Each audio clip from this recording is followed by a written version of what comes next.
Hello, everybody. Today we're going to be talking about the Darkest Minds series. It's by Alexandra Bracken. It's a 4-book series. Originally, it was a trilogy, so the main story is wrapped up in the first 3 books. And then the last book, the 4th book, is 5 years later, where are they now, sort of a thing.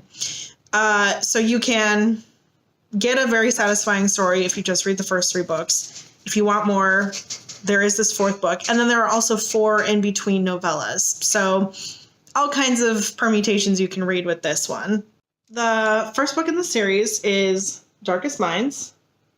So it's the Darkest Minds series, and the first book is The Darkest Minds. They are making a movie out of it that's coming out, I think, later this year. So sometime in either 2018 or 2019, I'm pretty sure. This is a young adult fantasy series. And when I say fantasy, it's vaguely fantasy. I'm not even sure I would actually go so far as to call it fantasy. It's post-apocalyptic for sure. And basically what happens is there's a disease that comes through and wipes out almost all of the children. And then the few that survive end up having psychic powers. So it's fantasy in that now people have these psychic powers, but it's not fantasy. There's no elves or werewolves or vampires, anything like that. So very lightly fantasy, mostly just a post-apocalyptic disease type book. The feel of these is pretty dark. While these are young adult, and when I think of young adult, I think of anywhere from like 15, 16 to like early 20s. These are pretty dark, and there is some graphic violence. So, I mean, it's really just depends on whatever your young adult is comfortable with, but these probably lean towards the higher end of the age bracket just because there is some pretty graphic violence. I don't remember there being any significant language, but these are really dark, and there is, like I said, some pretty graphic violence. It's not consistent through the whole books, but there are some scenes, so just something to be aware of. The pacing with these is it builds. You start out with like a preface, basically. It's not actually called that, but where it's a clip from the main character's life before, like right as the disease hits, and then it cuts to her being one of the survivors and what that entails. And so there's definitely some action that's involved in that, but the pacing of these really, a lot of it is world building and kind of just trying to figure out like what's going on, because not only do you not know what's going on, but the people don't yet know what's going on, why the kids are dying off, why all of a sudden some of them have these powers. This series is about, like I said, a post-apocalyptic. It never really says if this is a worldwide thing, but it's definitely a US-wide thing.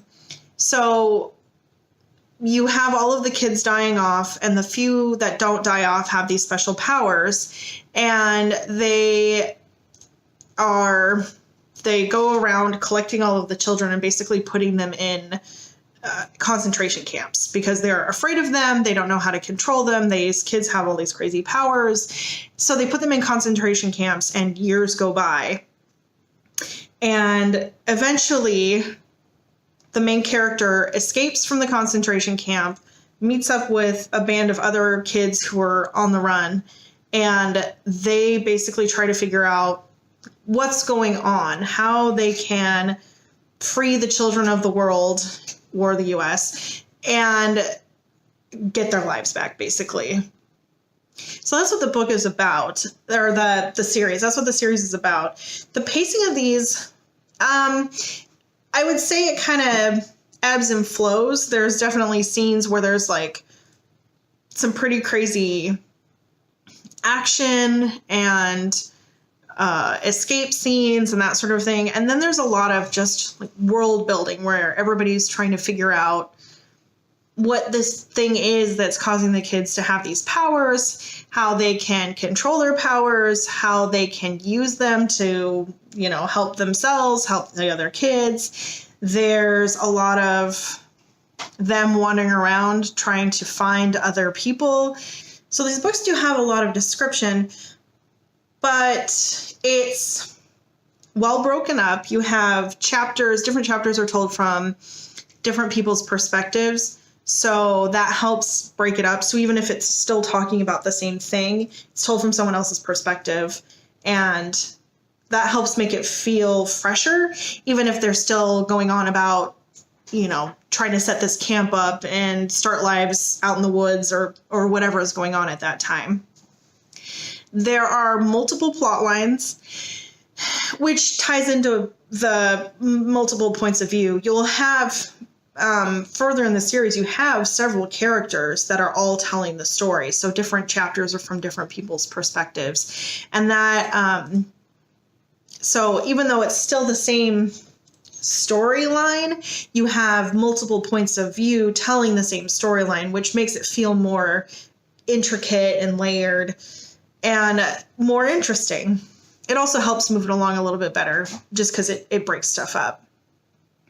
The characterization, the characters are developed over time, and they start out as kids, and you kind of watch them grow up, and not just grow up, but grow into their powers and who they are now in this new world that they're trying to build. So it's not just a matter of who they are as people, but who they are in this new world structure that they're trying to create. And, the main character kind of gathers a band of followers. Followers isn't the right word, but other survivors, other refugees that are going around, and you not only get her development, but their development and their growth as they kind of come to terms with all of the stuff they've gone through. The story is told from the first person perspective from each character. So multiple people are telling the story from their own perspective, which I like because it feels more interesting when you actually switch to another character, because you're not just telling like what's going on with them, you're actually telling it from their perspective. So you get a lot of these kids are dealing with a lot of stuff. I mean, they've escaped from concentration camps. They were taken from their parents when they were like 10 years old. They've all of a sudden got these powers that no one's told them how to deal with because they were just told, don't use them or we'll kill you, basically. And so they're having to process all of this, and they're all processing it in different ways. So you get a really good sense of the struggle that they're all having dealing with this. The characters are really well drawn, very vivid, introspective, detailed. You get really detailed characters, and a lot of memory, or a lot of like memorable secondary characters. Also, and this is something to warn you about, this person is not George R.R. Martin. This isn't, Game of Thrones, but this author is not scared to kill characters off. So if that's something that you don't want to deal with, because I know I have a really hard time with that, and I will still read a book, but it's also nice to know ahead of time, hey, don't get too attached to anybody because they may not be here too long. This author is, not scared to kill people off. So again, just something to keep in mind. What? Spoilers. I didn't say who gets killed off. Spoilers. Was that a spoiler? Should I have not said that? My husband's telling me, he's like, spoilers. But yeah, there are a handful of people that don't make it to the end. So I'm not telling you who, but just warning you, because I know that's not for everybody. The storyline definitely highlights the people. It highlights, so there are lots of events that happen, but it doesn't really highlight the events. It highlights how the people deal with the events, which again makes it more of a character development series. You have enough action to keep it interesting, but it's all about how the characters deal with the action, not specifically just, oh, this was a big chase scene. Which I personally feel like is way more interesting than just a big chase scene. So the storyline is both interior and kind of psychological and exterior, just because there is so much stuff going on in the world. But it's also, like I said, a lot of it is these kids trying to process what's happened to them, the things that they may have done accidentally because they can't control their powers, or maybe on purpose because they felt like they had to at the time. So the story kind of happens on two levels. There's like the stuff that's going on, and then there's the kids trying to handle the stuff that's going on. Because you also have to remember that when most of the action is taking place, the main character is like 16 or 17, and some of the characters are even younger. So they're not adults. They haven't, had time to learn how to handle terrible things or how to even have these kind of powers. The frame and the tone, the background is really detailed, but it's really detailed because it draws on basically our world today. So again, there's not a ton of detail actually given in where they are. In fact, part of the thing is the kids, for a lot of it, don't know exactly where they are. They're just in the woods in rural Virginia, they think. But again, this is basically supposed to be in our very near future. It's supposed to be here in our own country. So easy to picture. Not a lot of vivid detail is needed to draw the world. But a lot of detail is given in the devastation that this disease has leveled across the country. So you get detail there with, again, the world building of the post-apocalyptic part of the story. The frame affects the tone in that this is a very bleak story. It's darker. I mean, the name of the series is The Darkest Minds. It is a darker series for sure. It's very bleak. A lot of times you have characters who are trying to process some pretty intense traumas.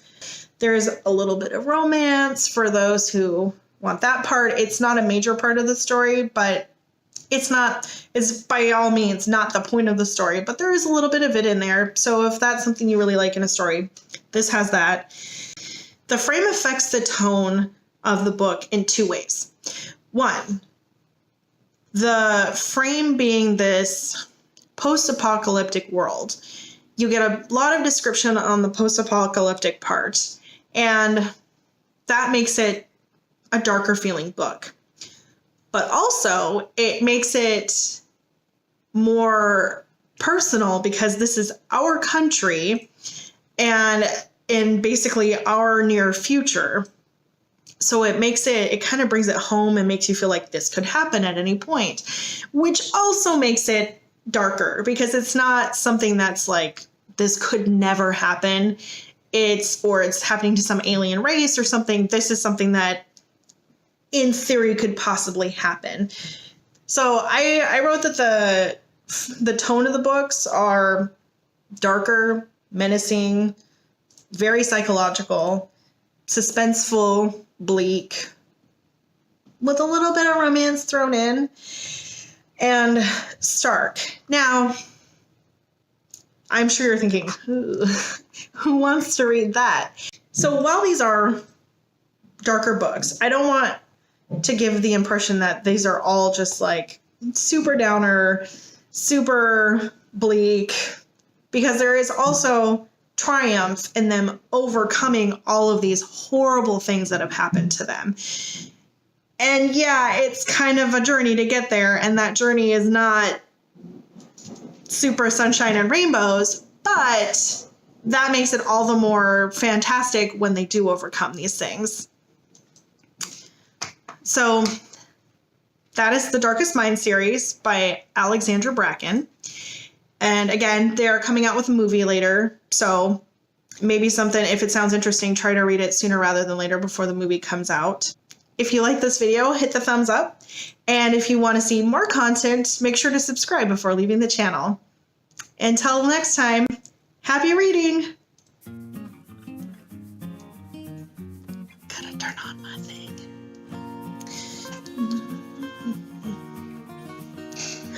You need a chair that's not so squeaky. Every time you move, it's like... The dog is snoring. His face is like this.